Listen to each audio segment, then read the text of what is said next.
era ng'atuuka nange bwentyo nentula kale nnokkiriza nsumulule alipoota leero nga ngitandise n'omukulembeze w'eggwanga Yoweri Kaguta Museveni wali mu State Lodge e Nakasero. Ono asisinkanye omukyala amanyiddwa nga Charlene Ruto era ng'ono azze ne ttiimu ye yonna okubeera nga wabaawo ensonga ze bagonjoola naddala okulaba butya bwe bayinza okuggumiza omukago guno ogwa East Africa n'engeri ki ebyenfuna by'omukago guno gye biyinza okugundiira wamaggwe bannayuganda bannakenya Rwanda Abarundi sako n'Abatanzania babire nga babyeyagaliramu tubirese. Mukawefube w'okwongera okunyweza enkolagana wakati wa Uganda ne Kenya, President Yoweri Kaguta Museveni ayaniriza Charlene Ruto ng'ono muwala wa President William Ruto wa Kenya era President Museveni akakasizza ng'amawanga ga Africa bwe galina okwongera omutindo ku bintu byago okwongera okutondawo emirimu n'okulaba nga geegaggawaza. Ono ayongedde okukinoganya nti ebintu Uganda bye badde etwala mu nsi ez'ebweru kati nabo basobola obisigaza ne babikolamu ebyamaguzi ebiwedde obulungi nga bitunkana n'omutindo. President Yoweri Kaguta Museveni ayongeddeko nti amawanga galina okusigala nga gakolera wamu okusobola okulaba nga gatumbula ebyenfuna byago. Ruto Charlene ayozayozeza President Yoweri Kaguta Museveni olw'obuwanguzi bwe yatuukako bw'atyo n'ayongera nayo okukaatiriza ku nsonga y'ebyamakolero okubisoosowaza anti bigaggawaza amawanga. Ono akinoganyiza nti bo nga bannakenya beetegefu okuba nga bajja ebintu e Uganda awamu n'okuwa Uganda ebyo bye yeetaaga mu nsonga z'ebyobusuubuzi olwo basobole okutumbula ebyenfuna. Charlene Ruto era akakasizza nga bwe yasisinkanako CDF wa Uganda Muhoozi Kainerugaba okwongera okuttanya ku nsonga z'okunywa ez'ebyokwerinda. Nalongozi Nakyeyune, Promise TV alipoota leero.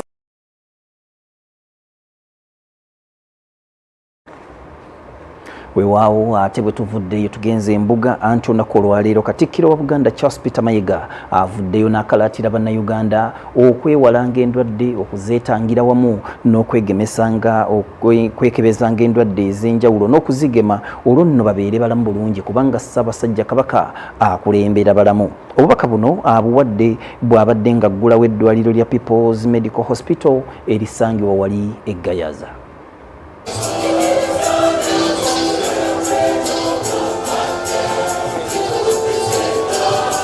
Wakati mu kutumbula ebyobulamu mu Buganda ne Uganda, Katikkiro wa Buganda Charles Peter Mayiga agguddewo eddwaliro lya People's Medical Hospital Gayaza eryabangibwawo atwala ebyobulamu mu ssaza lya Kyaddondo, Frank Nduga ne mukyala we Karo.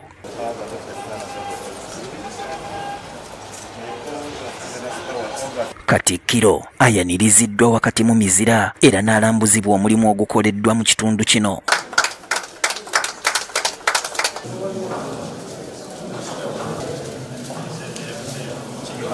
Ono asimbye omuti ogw'ekijjukizo era oluvannyuma ne yeetaba mu kitambiro kya mmisa.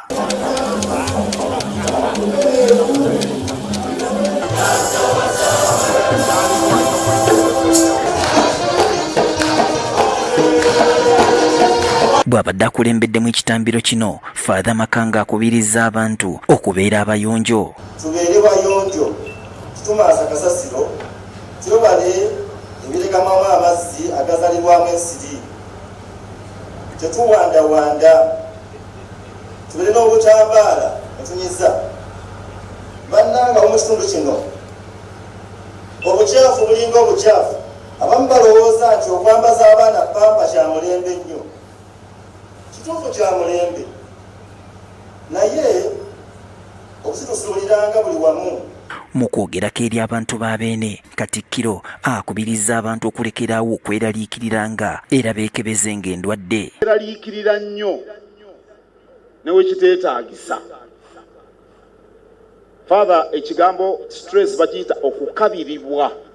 Abantu babeerawo ne beeraliikirira buli kantu. Ky'otagenda kukyusa leka kukyeraliikirira. Teweeraliikirira ky'otasobola kukyusa. Fa ku ebyo by'osobola okukyusa naye weeraliikirira kino ne weeraliikirira kiri. Mu kukabiribwa mwe muva endwadde. Bwe muba muwakananga mubuuza Dr. Frank Nduga. Tetwekebeza ndwadde.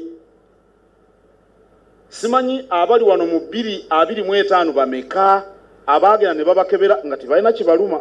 Endya ennungi y'ensibuko y'obulamu kale ng'abantu balina okukomya okulya kampu erenda. Ate ne bye tuli oluusi tetugendera ku by'abasawo. waliwo omusajja abeera ku TV okwo yagamba nze sirya munyeebwa saagala ebyo mbumumpa bino binankani nakati ennyama ndya kilo 2 olunaku. Temumulabangako abyogera ebyo. Alya kilo 2 ez'ennyama olunaku. Taagala munyeebwa, saagala mujanjaalo. Omunyeebwa n'omujanjaalo we wali obulamu. Ennyama eyo eyitiridde mwe muli obutwa. Okukongojja omumbejja Namaalu ekiyitiridde, Kamalabyonna agamba nti si kya bugunjufu. Tunywa nnyo omwenge. Tunywa nnyo omwenge. Abantu bagamba nti Abakatoliki banywa nnyo omwenge. Si be bokka. Mu kisiibo ky'Abasiraamu omwenge gutundibwa gukendeera. Ekyo kitegeeza ki?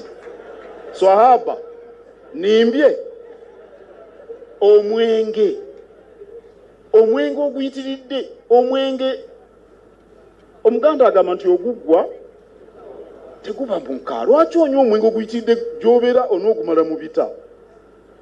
Nywamu katono kano aka Pawulo akatereeza olubuto. Pawulo mumumanyi. Nywamu aka Pawulo ogende weebake n'enkyo, ate bw'oyitiriza omwenge enkya kuba tikukuwoomera. Nywaku katonotono, munywa nnyo omwenge. Okwetangira endwadde nga siriimu nakyo kisimbyeko amannyo.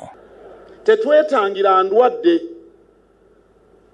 Siriimu akwata olaba ng'eriiso bwe riti. Nabadde buvuma n'endaba engege eri n'eriiso bwe riti. Siriimu akwata eriiso liringa engege z'ebuvuma. Waliwo akwatibwa siriimu nga yeebase. Abamu tebagemesa baana. Baŋŋambye nti abaana banaagenda baagala baleme kuzaala. Abantu bano nga muzaala obwana. Nga babadde batugema naye nga bwe muzaala obwana ebyo babalimba. Abantu bangi mukola emisana n'ekiro, naye obadde okimanyi nti omuntu alina okuwummula. Temuwummula kimala. Kirungi nnyo webalekkanika mu mmotoka naye olina okuwummula. Oba Katonda yateekawo olunaku olw'okuwummula. Afuga eggulu n'ensi gwate ggwe. N'okola ennaku 7 essaawa 24 ova eno weetalodde eryo noonya ssente. Ssente ani yali azifunye kasookedde azinoonya? Omutandisi w'eddwaliro lino Frank Ndugga yeebazizza Katonda wamu n'abamukwatiddeko okusobola okusituka. Medical Hospital yatandika n'endowooza entono ey'omuntu yenna ali wanayinza okukoza nti ogenda kukabirira abantu 3-4 n'olwa emikago egy'enjawulo gyenziza entambula najjo tusobodde okutuuka wano we tuli. Era nja kusaba ebirabo bino Ssaawa w'ekitiibwa ojja tuyambwa obibampeera abantu bano. Omubaka omukyalo wa disitulikiti ey'e Wakiso Betty Ethel Naluyima wano wasinzidde n'asaba gavumenti okwongera ensimbi mu byobulamu kubanga nkwatiraako tebufuuka bumbowa. Nga bitundutundu 15 ku buli 100 birina ng'okubanga ebya bajeti y'eggwanga birina okugenda nga mu byobulamu. Naye tuuse tutya nti olunaku lwa leero olabira ddala